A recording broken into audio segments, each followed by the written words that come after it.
Carlos Alcaraz won the US Open, he's a new number one. Many things have been said on how incredible it is. What is the thing that thrilled you the most on the rise of this player? It's a very good question. If I have to name all the qualities of Carlos Alcaraz, it's going to be much too long. There are so many, and he's impressive for that. If I have to name two, the first one that is the most impressive is his mental strength. That is incredible. The pressure he didn't have at the start, like a few months ago, because he was rolling and suddenly, boom, all these expectations on his shoulders, and he's able to deliver in those conditions with a crazy pressure, with having to save match points, with being completely exhausted physically. The mental resources that he's able to find are the most impressive. And one thing that was impressive also in final, that also explains how mentally strong he is the fact that he had to play kind of a different game than his natural game, go to the net much more, serve and volley quite a lot, because he was exhausted, and that was the only way for him to win. And he's able to win a Grand Slam final with the pressure, with so many things on stake, like the #1 ranking, his first Grand Slam, etc., playing a game that is not his. This is unbelievable. So his mental strength would be, to me, his #1 quality. Unbelievable. Second thing unbelievable is physical abilities, and we have to talk about it, because that defines him a lot. The intensity, the explosiveness, because intensity, we have the master of it, which is Rafa, but this combined with the explosiveness, the way he hits the ball with so much violence in every single shot, the speed that he has on the court, which puts so much pressure on the opponents, because to win a point is so difficult against him. The fact that when you are attacking him, he can counterpunch and attack you in the next shot because he's so fast and able to take advantage of the situation. This is the #2. And the #3, because you asked me for two, so I give you three, normal. And the #3, we have to name it also, is how complete his game is. And this is extremely rare, and especially at 19 years old. I've never seen a game so complete, with so high qualities, but also so complete at 19. No weaknesses, great from far behind the baseline, great from close to the baseline. 30% of the shots that he hits are inside the baseline, great at the net. I mean, it's unbelievable. To develop all this at 19 years old, at that level, for me, I've never seen, ever. So we forget for the moment that he's 19. We are going to talk about this in a few minutes. But he's still 19. That is. You told that he won this final without playing his natural game. So how would you define his natural game? Where do you place him? If I have to place Carlos Alcaraz in terms of game style, to me, the one he's closest to, it's Roger. And actually, that's his favorite player, he said it. Because he's a natural aggressive player, super aggressive, looking to move inside the court as early as he can in the rally, because that's where he punches and is the most dangerous. Of course, he can hit a winner from outside of the baseline, behind the baseline, but when he's inside the baseline, it's unbelievably efficient.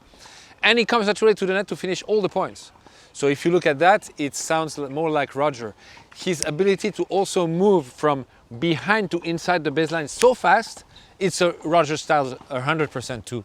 So I would say that his game style is closer to Roger's game style than any other of the top three, the three greatest. But he has a bit of everyone, of course. He has the incredible physical abilities of course, also Novak and Rafa. How fast Rafa was moving when he was young was incredible. And how fast, of course, Novak is moving is probably the fastest. Now we have to name also Carlos in the fastest on the tennis court, to move side to side. Moving inside the court, Roger. Moving side to side, Rafa and Novak. This is incredible. Comparing him to Roger, there are two other things that are important. First, he's super creative. Whenever he hits the ball, he creates something. He's never putting the ball back in play. He's always doing something with the ball. For example, the drop shots, so many drop shots, or aggressive, or down the line when you don't expect it. He's creating, and he's mentally always aggressive, which means that he always tries, whenever he hits the shot, to hurt the opponent on every single shot, which is not the case of others, like typically Novak. Novak is more waiting for the opponent to be aggressive, or he takes the forehand and he builds slowly but surely. Carlos, he doesn't build, he punches. So another big comparison with Roger. He's a counterpuncher too, which is not the case of Roger, which is a clear aggressive player. So he's also able to counterpunch. He's able to play longer rallies with spin, more like Rafa. Counterpuncher more like Novak. So he has a bit of everyone. He returns great. He serves very good for his height. So he has almost the top qualities of the top 3 players of all times. What will it mean to play like Carlos Alcaraz? Playing like Carlos means being over-aggressive, being super powerful, for me, he brings the combination of incredible power and incredible touch and hands, which is super rare. In general, you have one or the other, but to combine both is very rare. The violence with which he hits the shots when he wants to go for a winner is crazy, and sometimes a ball goes 4 meters out because he's not in a good position and he goes full. But also his ability to hit incredible drop shots or lobs with so much touch, that's rare. So he has this combination. So if I have to define his style, it's super aggressive / creative with touch, which is something that we've never seen, to me, ever. Roger is fluid, he has a touch, and he's super aggressive, but he does it with being fluid and taking the ball early. He is going with full power, plus taking the ball early, because again he hits 30% of the shots inside the baseline on this during this US Open, for example. He's number 1 in the world. Who are the men that have the more abilities to beat him on the big stage? So he's number 1. He's number 1 now. Everybody will try to beat him. That he'll be now he has a target in his back. He doesn't know it, but he has it. And everybody's going to try to beat him. So there are many different groups of people. You have the 3 greatest of all times that will try to beat him. I mean, actually 2, because Roger is not playing. So Rafa and Novak. Are they going to beat him? They can, but it's going to be difficult because Novak is not playing a lot, so he's going to have a lot of pressure when he's going to play him. Rafa will see when he comes back, but there will be a big fight. It's going to be a big fight. I would say short term, long term. Short term, of course, Rafa and Novak can beat him. They can. Not that they will be the favorites. Probably not, but they can. The new old generation, the Zverev, Tsitsipas, Rublev, Berrettini, Auger-Aliassime, I'm not going to name all of them. Those guys, can they beat him? Daniil, cannot forget Daniil, of course, number 1. He was number 1 just before him. They can beat him. The day we're speaking, he's better. So it's going to be very difficult for them, and he's going to be the favorite all the time. And then you have Sinner. Sinner to me is the most dangerous long term because he has the shots to hurt him. He can stay close, and he can take time away from him. I think that all the other ones, including Daniil, Rafa and Novak, they will have to figure out how to beat him, which is a completely different situation than a few months ago where he had to figure out how to beat them. Now they have to figure out how are they going to play a style, a type of tactics to beat him. And I think they can beat him, but they have to have the right tactic and they have to execute it perfectly. So in a way, the situation has been completely switched to the opposite situation as before. I mean, I think Sinner already plays the type of tennis that hurts naturally, I would say, that hurts Carlos, and he's been 1 point away from beating him. He had match point against him. He was closer than anybody in that tournament, and he's the only one. I mean, yes, that's true also that Francis Tiafoe played a great tennis, but Francis played during this US Open the best tennis of his life. Is he going to play this tennis all year long? I don't know. I don't think that Sinner played the best tennis of his life. I think that's his level to play that tennis. So yes, he played a great match against Carlos, but he can play this match against Carlos every time, I think. Today, when we're speaking, I would say that probably Sinner is the most dangerous for Carlos short term. I mean short term, long term for sure, and even short term. His coach is saying that now Carlos is at 60% of his potential. He can be even better. What kind of progress can you see for him? So first, respect for Juan Carlos Ferrero, because he did an incredible job. Not only with the results, for sure the results, but also to have built one of the most complete 19 years old I've ever seen in my life, if not the most complete. So clearly an incredible job.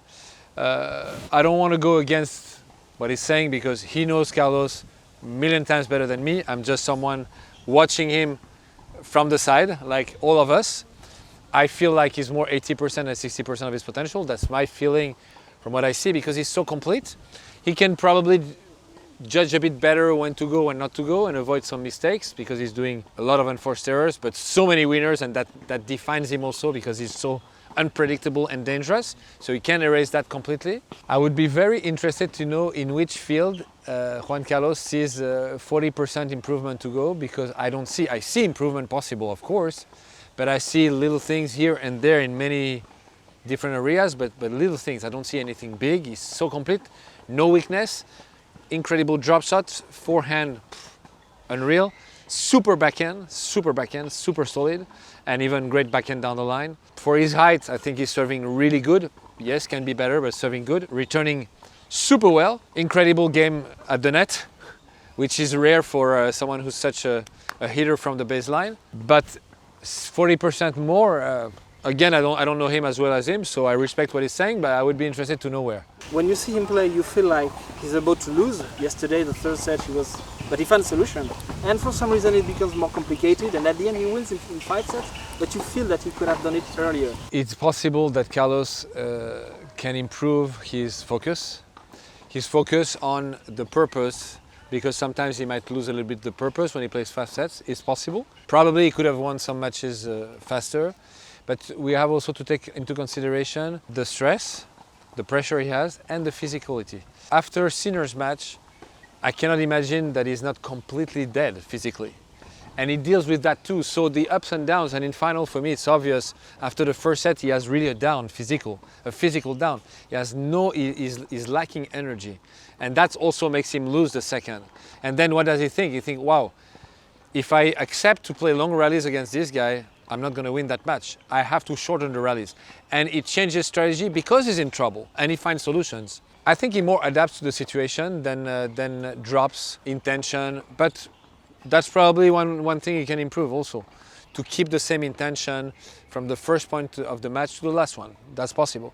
And also maybe recognize better the moments when he has to go a bit less, because sometimes he makes too many unforced errors. He has to accept to play more, and some other moments he has to accelerate more. But this is going to come also with the experience of the matches. A lot of people in the tennis world thought that with the big three being what they are, the level being incredible high, we would never see again a 90 years old player able to win slams. You have to wait before you are 25 to win tournaments. It might be early to answer the question, but do you have inputs on why it was possible with this guy?